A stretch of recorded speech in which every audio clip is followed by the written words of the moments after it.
안녕하세요. 김유미입니다. 유한양행이 비소세포 폐암 치료제인 렉라자가 국내 항암제 최초로 미국 FDA 승인을 받았습니다. 이 소식에 장중 10만 9,700원까지 오르는 급등세를 보여줬는데요.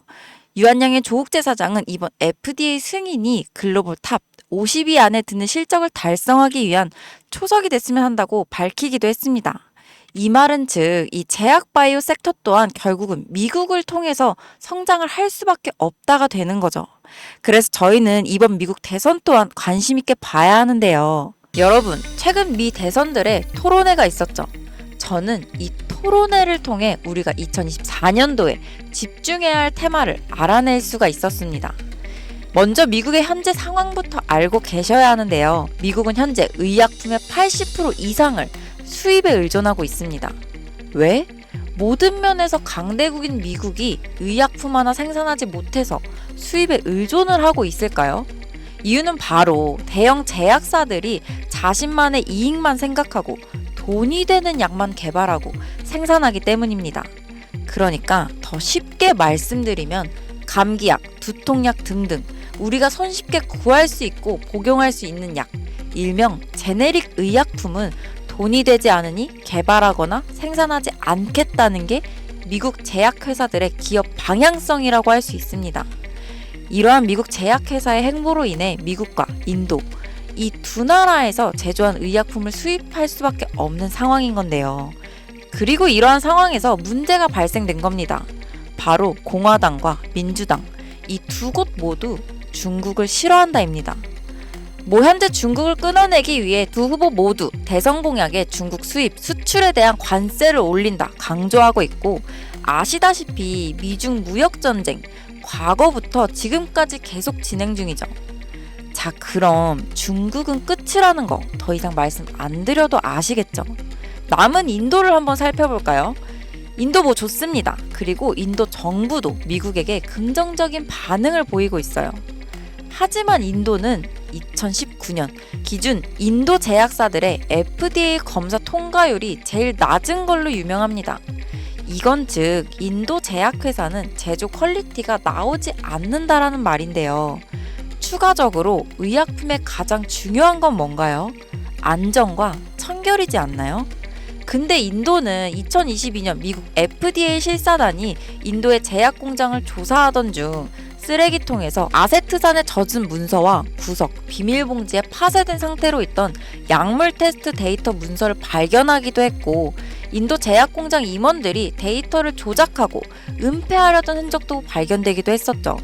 심지어 인도 최대 제약사 중 하나였던 기업은 의약품에서 유리 조각이 나온 사건도 있었던 터라, 사실상 인도 또한 중국과 마찬가지로 미국에 100% 의존하기엔 무리가 있다는 겁니다. 현재 미국에서는 자국민 3명 중 1명꼴로 미국의 의료 실태에 대해 불만을 표출하고 있으며, 이 불만에 관한 내용은 주로 치료비와 약값입니다. 우리가 흔히 감기 걸리면 처방받는 진통제나 항생제의 가격이 미국은 의료기관의 민영화로 인해 우리나라의 1000배에 달하는 가격이니까요. 예를 들어 최근에 코로나 팬데믹 당시 우리나라의 치료비는 단돈 4만원, 미국의 치료비는 3억 원이라는 말도 안 되는 금액 차이가 있었습니다. 이제 왜 사람들이 불만을 가지는지 아시겠나요? 그래서 미 정부에서는 중국과 인도의 약을 제조받아 수입하고 있는 겁니다. 그러나 위와 같은 이슈들로 인해 현재의 상황보다 더 좋은 최선책을 찾기 시작했는데요. 그 후보로 떠오른 것이 바로 한국의 이 기업입니다. 일본, 인도네시아, 베트남, 태국 등 많은 나라들도 후보에 있었지만 약을 잘 만들면 비싸고 가격이 싸면 약의 퀄리티가 떨어지는 상황에서 최적의 가격과 퀄리티로 테스트를 통과한 것이 바로 한국이거든요. 표면적 이유로는 미국에서는 FDA 진행 시 여러 나라를 후보로 올리겠지만 결과는 사실상 이미 정해져 있는 거나 다름없습니다. 어떻게 확신할 수 있느냐라고 하실 수 있는데, 제가 지금부터 보여드릴 자료가 바로 이와 관련된 자료이며 미 정부의 공식 FDA 웹사이트 내에 있는 자료로 여러분도 원하시면 얼마든지 보실 수 있습니다. 지금 같이 보시면요. 약물시설 현재 등록 사이트는 미국에서 유통되거나 미국으로 수입을 위해 제공되는 약물을 제도, 준비, 전파, 합성 또는 처리하는 현재 등록된 시설을 게시하는 사이트입니다라고 여기 정확하게 적혀 있죠. 여기 보이시죠? 약품 제조소, 연간 등록 현황 다운로드 파일, 여기를 누르시면 파일이 하나 다운받아지는데요. 이렇게 파일을 열면 10,000개가 넘는 기업이 FDA에 등록되어 있습니다. 근데 여기서 딱 5곳에 한국 기업이 등록되어 있는 상황인데요. 이곳들 중 현재 제네릭의 약품을 생산 중이며 자체적인 생산 공장을 보유하고 있는 곳, 그리고 미국인들이 가장 쉽게 걸리는 질병에 관련된 치료제를 생산하는 곳은 단 1개의 기업뿐입니다.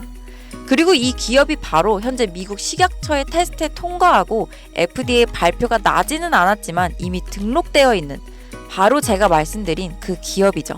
이 기업의 가치가 얼마나 올라갈지는 여러분께 따로 설명드리지 않겠습니다. 다만 미국에 수입되는 80% 의약품 중 반 이상의 지분을 보유하고 있으며 이에 따른 매출액 증가는 말로 설명할 수 없을 정도라는 것은 여러분들도 아시겠죠? 그래서 이 기업에 대한 정보를 이제 확신하셔야 되는데 이제 제 영상을 자주 보셨던 분들이라면 다들 잘 아실 거예요. 최근 저는 사칭하거나 혹은 불법 리딩방을 통해서 이 사기 피해 사례가 발생하고 있기 때문에 임시 조치를 해뒀습니다. 사실 이 기업 이름과 기업에 대한 정보는 지금 보이시는 이 비공개 영상에 미리 모두 촬영을 해두었는데요. 이 영상은 우리 구독자분들인지 확인된 분에 한해서 링크를 통해 공개된 영상으로 만나보실 수 있습니다. 이 링크를 받으시는 방법은 지금 보이시는 제 개인 번호 010-5748-5152로 유미라고 문자 남겨주시면 순차적으로 해당 종목의 정보와 종목명 모두 다 알려드리겠습니다. 현재 미국 FDA에 등록되어 있는 상태인데 정말 언제 발표될지 모르는 내용이라서 사실상 시간 싸움이죠. 이거 발표되기 전에 미리 자리를 잡아둬야 수익을 낼 수 있는 부분이고 여러분들이 조금 빠르게 움직이셔서 꼭 수익을 내셨으면 좋겠습니다. 여러분, 아무것도 하지 않으면 아무 일도 일어나지 않습니다.